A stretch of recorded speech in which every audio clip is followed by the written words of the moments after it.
Yun know, meron tayong i-unbox dito. Hulaan nyo kung ano laman. Eto, kakarating lang nito dito sa shop. Dito nyo pa lang ito makikita. Kasi, nag-iisa pa lang to. Buksan muna natin. Balot na balot, gitara. Dito yung actual na packaging. Special ano lang to. Special packaging nito. Uy! Ano ba to? Wait nito. Dami. Headset at ano ata ito ng Apex yan. Headset ng Apex saka axle ng Apex. Ibig sabihin, walang kasama yung ano. Yung nakaraan? Para dito? Hindi nasama. Headset, tsaka axle ng Apex. Yun, may clue na kayo kung ano to. Tapos ito yung walang headset. Frame, fork. Sumbang natin itong fork. Yun o.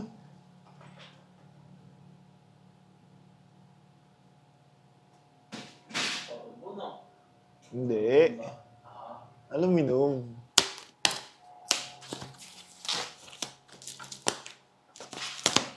Yun know.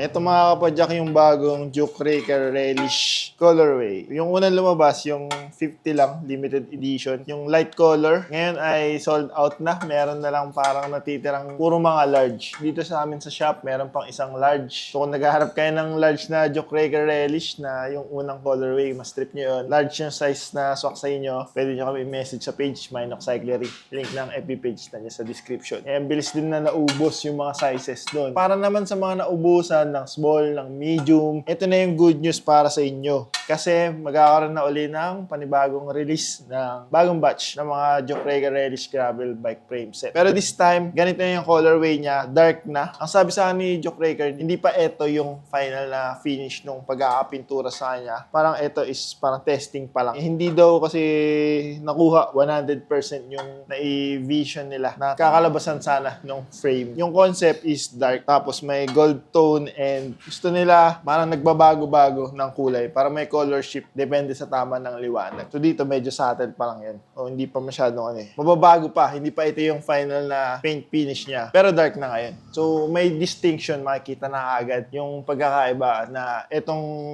relish na to, galing to dun sa first 50, tapos yung second release, yung ganito na. So, wala naman daw binago dun sa geometry kasi ano na talaga yun, parang saktong-sakto na magkaka-design sa kanya. Ang napansin ko lang, syempre yung mga nauna, mga limited edition, special edition, meron nga silang numbering, di ba? From 1 to 50. Kasi 50 lang yung nilabas. Dito sa i-release na bagong batch, wala nang ganun. Wala nang badge dito na may number. Tsaka yung sa headset siguro, wala na ring numbering dun sa headset kasi syempre, eto, hindi na siya numbered. So talagang special yung mga nauna na nakapag-pre-order or nakakuha nung Duke Raker Relish na gravel bike frame nung una. Yung sa unang batch. Grabe din kasi yung naging parang receive na market dun sa frame na yon. Sobrang daming kumuha agad. Nagkaubusan. Hanggang ngayon nga, meron pa naghahanap sa amin ng size na small, na medium, kaso wala tayong magagawa. Wala na. Eto na.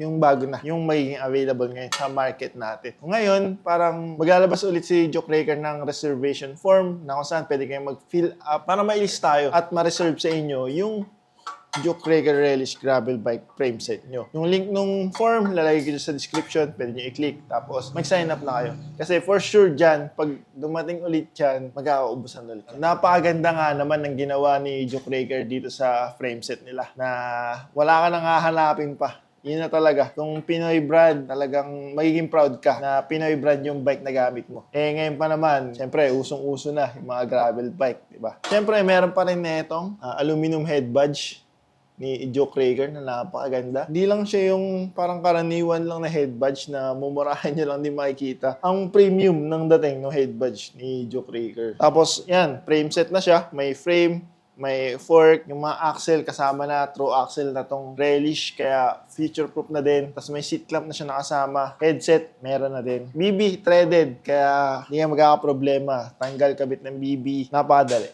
Isa sa akin na surprise namin dito sa frame na to is yung tire clearance niya napakalaki. Na-try na namin na malagyan ng 27.5 by, hanggang ilang gym nga pala yun? 2.26. 2.2. 27.5 by 2.2. Mountain bike tires. Kasya pa dito, pwede siyang i-setup ng ganun. So kung ako magbubuo, baka ganun din. Ganun yung subukan ko na i-setup dito. Ang kakalabasan niya, fat tire gravel bike. Ganun yung magiging dating niya. Kasya naman kasi safe siya. Tapos solid yung chainstay yoke niya. Kaya Yan, for tire clearance, tsaka para mas matibay, tsaka mas makapag-clear din ng anumang size ng chainring. Wala ka ng issue doon. Eto, si Jim, isa sa mga 50, kabilang sa 50 na unang relish. Jim, kamusta naman ang experience mo dun sa Jokeraker relish? Doon sa relish ko, lahat ng experience ko is mostly positive. Bale, ang nangyari is yung sa Gio niya, saktong-sakto lang for trail and yung sa mostly road use. Ang nangyari is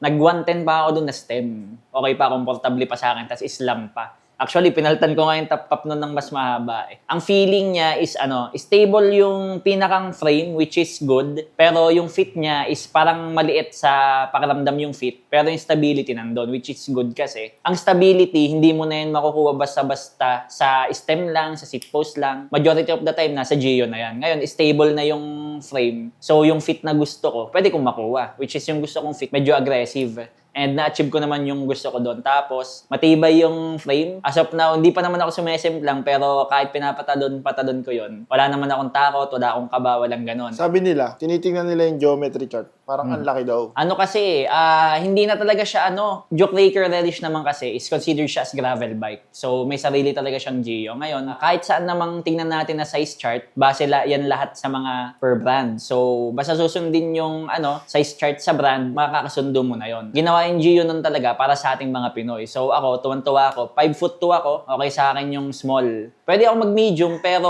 kung gusto kong maging komportable, yung medyo aggressive talaga, small dapat talaga ako. And okay ako dun sa small. And ano pa ba? Yung customizability. Natutuwa ako sa customizability ng Jokeraker kasi yung BB is threaded. Tapos 68mm. So, kung ano-anong crank yung mga pinaglalagay ko nung una, okay naman sila lahat. And ano pa ba? Yung iba't ibang tire size, nasubukan mo na, di ba? Oo. Yung 700 by 38C, maganda siyang tignan. Pero yung currently na nakakabit sa akin is 700 by 43C, which is mas maganda. Pero binabala ko for attack is mag-27.5 by 2.2 ako kasi hindi na ako ganun kalakas. Hindi ko na kayang bilugin yung 700C na 1 by. Ganun ba yun? Akala ko, mas mapayat na gulong dapat kung mas nahihinaan ka sa sarili mo. Di ba mas mahirap ipadyak yung 27.5 na malapad? Hindi. Ang habol ko kasi is comfort and grip. So, comfort para mas makapag-maintain ako ng mabilis.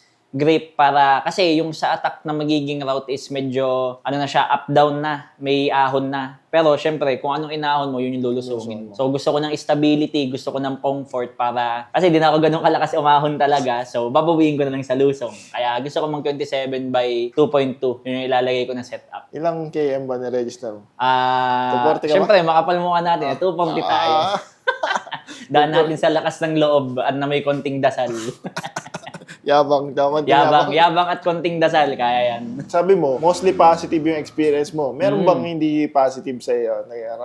Ang naging negative ko lang is yung sa mga forks. Kasi, pero ito, mostly problema lang sa factory talaga. Dahil may konting overspray yung sa mount ng fork. Need pang liyahin or kikilin. Pero yun naman is, understood naman kasi yung batch is maliit na batch. So, ang problema kasi sa mga limited batches is kung meron mang problema, makikita mo talaga. Kasi nga, limited run lang siya. Pero mostly sa factory, hopefully by next batch, maayos na yon. And ano pa ba?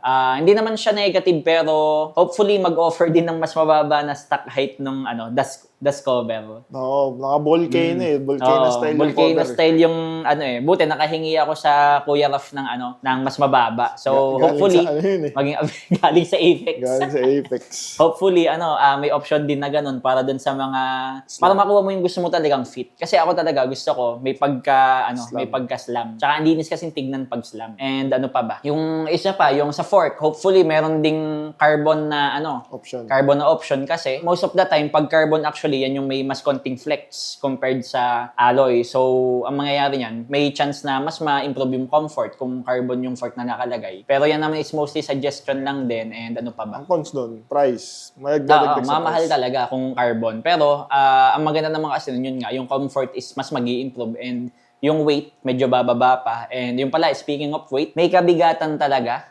Pero, okay lang kasi adventure gravel naman talaga ang ano niya. And isa pa is yung bigat, may pros and cons din. Isa din siya sa dahil kung bakit mas stable yung bike. Pero at the same time, ramdam ko na hindi ganun kabilis yung acceleration. Although, mabagal yung acceleration niya, yung maintaining speed niya, madaling mag-maintain. Kasi nga, medyo may mas madali mong maitutuloy. So, yun naman yung positive and negative nung ganun. Hopefully, sa next batch, sa lahat po ng may gusto, pwede nyong i-message ang aming Facebook, Minox Cyclery, para sa reservation kung gusto nyong maging isa sa mga unang magkakaroon din ng Duke Raker Relish na batch 2. Sa lahat ng may tanong, pwede nyo kaming PM nyo lang yung page. Ilan na yung nabuo mo na relish? Ilan nga Ikaw ba? na ata pinakamadami na buong relish dito. Ewan ko lang, pero bale merong isa, yung akin, sa Sir Chris, sa akin, yung dalawang ginamit sa bike demo, and may isa pang, kung baka sakali, magpapagawa. So, 5 relish ang mabubuo ko kung baka sakali. Ito po, pang-anim. Kasi ito, may pang-anim pa.